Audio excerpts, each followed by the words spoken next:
Welcome to my channel Kaustubham. కష్టంగా ఉన్నా సరే ఒంటరితనమే మంచిది. బాధ పెట్టేవాళ్ళు ఉండరు. మన కొరకు ఒకరు బాధపడవలసిన అవసరము ఉండదు. మన మీద మనకే అసహ్యం వేసే సందర్భం ఏమిటో తెలుసా? మనకు విలువ ఇవ్వని వాళ్లకు మన మనసులో ఉన్నత స్థానాన్ని ఇచ్చినప్పుడు.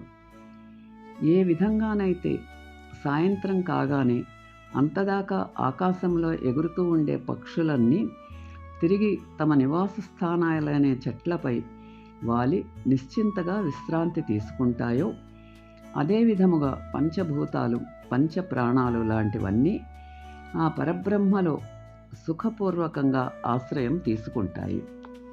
విజ్ఞానాన్ని పొందాలనుకుంటే పరిశ్రమించక తప్పదు. శ్రమపడటము అనేది జీవన సూత్రం. సింహాన్ని ఎవరూ ఆహ్వానించి అడవికి రాజును చేయలేదు. దాని శక్తి సామర్థ్యాలే దానికి ఆ ఘనతను తెచ్చిపెట్టాయి.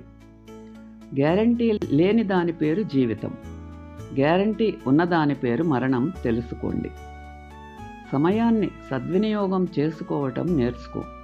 ఎందుకంటే అది తిరిగి వచ్చేది కాదు. ఎవ్వరు ఎంత హేళన చేసినా పట్టించుకోకు, తొందరపడవద్దు. కాలానికి వారితో నీకు సలాం కొట్టించే సత్తా ఉంది. ఓర్పుతో ఉంటే నీ నేర్పు ప్రపంచానికి తెలుస్తుంది.